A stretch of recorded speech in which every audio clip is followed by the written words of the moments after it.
Many of you have gone through a lot of trials and tribulations this year, and you're like, what the hell was this all about anyway? Hi, my name is Patty, and I'm here to help you, support you through your daily life, through daily spiritual practices, finding those unloving, unconscious parts of you. And through these daily spiritual practices, find them, locate them, change them into more loving and conscious parts of you so that we can have a more loving and conscious world.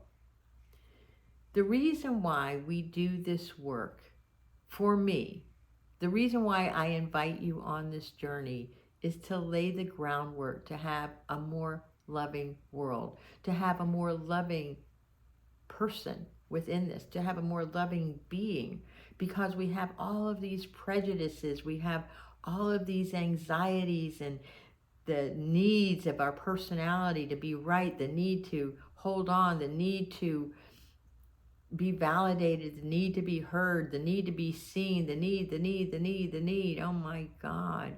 And when we start letting go of those personality needs, when we start realizing that God is within us, and I know that sounds crazy for a lot of you, but I know it to be true, that if we can find the love that is within us, and that's what spirituality is to me, that love, I can only get there by letting go of those things that block me from love. And those blockages are my attachments, my deep attachments to what I want things to be instead of accepting things as they are, to understanding what surrender is, to understanding what acceptance is, to understand how my knee-jerk reactions create so much chaos around me. And how can I live in serenity? How can I live in this poise? And that has been my work. And a friend of mine had told me earlier this year that I was anxious, and I didn't know I was anxious. And what I discovered is that I am anxious in certain situations around certain people. And when I feel unsafe, when I feel like I'm being judged and criticized, I don't feel unsafe. I don't feel safe. And so it's been a real challenge for me. So I use that experience of my friend giving me feedback, thank you, so that I could realize that I was really in dysregulation. My body and my nervous system was dysregulated around certain events. And then I realized this was my history, and that I had to heal and love that part of myself. And I had to learn to regulate myself and to become at peace with myself through prayer and through meditation and through these daily readings. This was a big commitment for me to decide for a year. I committed to myself for a year that I would do these daily readings. And so I'm sharing them with you so that you can be a part of this journey with me as I move into the new year, as we move into the new year. So what we've been doing over this last 9 months is building a foundation. And when we have this spiritual foundation of becoming more aware of who we are being and how we are acting and how we are showing up in the world, we can begin to learn to live a more calm, more conscious, more intentional life. And I would love that for you. I would love for you to join me on this journey. And become aware that I will be doing some classes coming up. I've been a little reluctant in moving in on it, but I am doing that, and I'm going to be collecting your email addresses so that you don't miss any updates.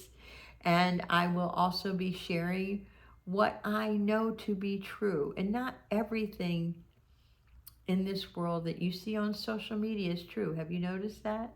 But what I know for me is that whatever I share, it's from my experience. It's from my strength to give you hope for the future, that you can live a different life, one that is more peaceful, one that is more joyful, one that is more sane, one is that more conscious and more loving. So if you like this kind of content, please like and subscribe. Today I'm reading from The Language of Letting Go by Melody Beattie, and she talks about laying the foundation. One day I'm going to start a nonprofit, and it's going to be called the Brick Foundation because my last name is Brick. The groundwork has been laid. Do you not see that? Don't you understand that all you have gone through was for a purpose? There was a reason, a good reason for the waiting, the struggle, the pain, and finally the release. You have been prepared the same way a builder must first tear down and dig out the old to make way for the new. Your higher power has been clearing out the foundation in your life. Have you ever watched a builder at construction? When he begins his work, it looks worse before he began. What is old and decayed must be removed and renewed, and what is insufficient or too weak to support the new structure must be removed, replaced, or reinforced. And no builder who cares about his or her work would put a new surface over an insufficient support system. The foundation would give way, it would not last. If the finished product is to be what is desired, the work must be done thoroughly from the bottom to the top. As the work progresses, it often appears as an upheaval. Often it does not seem to make sense, and it may appear to be wasted time and effort because we cannot see the final product yet. But it is so important that the foundation be laid properly if the fun work, like the finishing touches, is to be all that we want it to be. This long, hard time in your life has been for laying of the groundwork. It was not without purpose, although at times the purpose may not have been evident or apparent. Now, the foundation has been laid, the structure is solid, and now is the time for the finishing touches, the completion. It is time to move the furniture in and enjoy the fruits of your labor.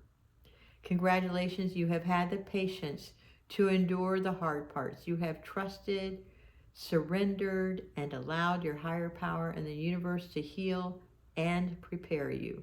Now you shall enjoy the good that has been planned. Now you shall see the purpose, and now it shall all come together and make sense. Enjoy. And today I will surrender in the laying of the foundation, the groundwork in my life. If it is time to enjoy the placement of the finishing touches, I will surrender to that and enjoy that too. I will remember to be grateful for a higher power that is a master builder and only has my best interests in mind, creating and constructing my life. I will be grateful for my higher power's care and attention to details in laying the foundation, even though I became and can become impatient at times. I will stand in awe at the beauty of God's finished product. I've lost some friends this year, and it's been a really tough year in terms of loss in so many ways. And the finished product is what you end up being today. That's all I'm going to tell you. And if today is your last day on earth, how do you want to be remembered? How do you want to be loved? How do you want to be, what is your legacy?